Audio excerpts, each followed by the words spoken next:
ನೋಡಿ, ರವೆ ದೋಸೆ ಈ ಥರ ಮಾಡ್ಕೊಳ್ಳಿ. ಹೊಟ್ಟೆ ತುಂಬಿದ್ರೂ ಇನ್ನೂ ಒಂದೆರಡು ತಿನ್ನಬೇಕಾಗಿತ್ತು ಅನಿಸುತ್ತೆ. ಆ ಸಮಾಧಾನನೇ ಆಗಲ್ಲ ಮನಸ್ಸಿಗೆ, ಅಷ್ಟು ರುಚಿ ಇರುತ್ತೆ. ಆ ರುಚಿ ಮರೆಯಲ್ಲೂ ಇಲ್ಲ, ಹಂಗಿರುತ್ತೆ.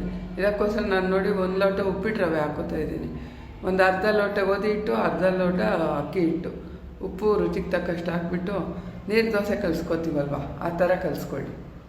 ಇಲ್ಲಿ ಸೌಂಡು ತುಂಬ ಡಿಸ್ಟರ್ಬೆನ್ಸ್ ಆಗ್ತಾಯಿದೆ, ಸ್ವಲ್ಪ ಅಡ್ಜಸ್ಟ್ ಮಾಡ್ಕೊಳ್ಳಿ. ನನ್ನ ವಾಯ್ಸು ಚೇಂಜ್ ಆಗಿಬಿಟ್ಟಿದೆ. ಇದಕ್ಕೆ ಸಣ್ಣಕ್ಕೆ ಕರಿಬೇವು ಕೊತ್ತಂಬರಿ ಹಚ್ಚಿ ಹಾಕ್ಕೋಬೇಕು. ಮತ್ತು ಹಂಗೇ ಶುಂಠಿನೂ ಸಣ್ಣಕ್ಕೆ ಹಚ್ಚಿ ಹಾಕ್ಕೊಳ್ಳಿ ಒಂದು ಸ್ವಲ್ಪ. ಅದಕ್ಕೆ ನಾವೆಷ್ಟು ಮಾಡ್ತೀವೋ ಅಷ್ಟು ನೋಡ್ಕೊಂಡು ಹಾಕ್ಕೊಳ್ಳಿ. ರೌಂಡ್ಗೆ ಹಚ್ಚಿದ ಹಸಿಮೆಣ್ಸಿನ್ಕಾಯಿ ಇಷ್ಟು ಹಾಕಿ ಚೆನ್ನಾಗಿ, ಇನ್ನೂ ನೀರು ಇಡಿಸುತ್ತೆ ಸ್ವಲ್ಪ ನೆನ್ಮೇಲೆ ಹಾಕ್ಕೊಂಡು ಅದೆಲ್ಲ ನೋಡ್ಕೊಂಡು ಹಾಕ್ಕೊಳ್ಳಿ.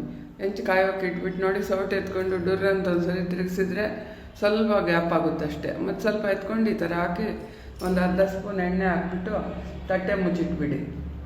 ಫುಲ್ ಕ್ರಿಸ್ಪಿ ಆಗಿಬಿಡುತ್ತೆ, ತುಂಬ ರುಚಿ. ಬಿಸಿ ಬಿಸಿ ತಿಂತಿದ್ರೆ ಒಂದು ಕೊಡೋದ್ರೊಳಗೆ ಒಂದು ಖಾಲಿ ಮಾಡ್ತಾ ಇರ್ತಾರೆ ನೋಡಿ, ಎಷ್ಟು ಚೆನ್ನಾಗಾಗುತ್ತೋ. ಲೇಟೇನಾಗಲ್ಲ. ಫಸ್ಟದೊಂದು 2 ನಿಮಿಷ, ಮತ್ತು ಬೇಗ ಆಗೋಗುತ್ತೆ. ಒಂದು ಪ್ಲೇನು ಕೊಡಿ, ಪಲ್ಯ ಮಾಡಿದ್ರು ಇಟ್ಕೊಡಿ, ಸಖತ್ತಾಗಿ. ಪಲ್ಯ ಇತ್ತು ಅದಕ್ಕೆ ಇಟ್ಟಿದ್ದೀನಿ.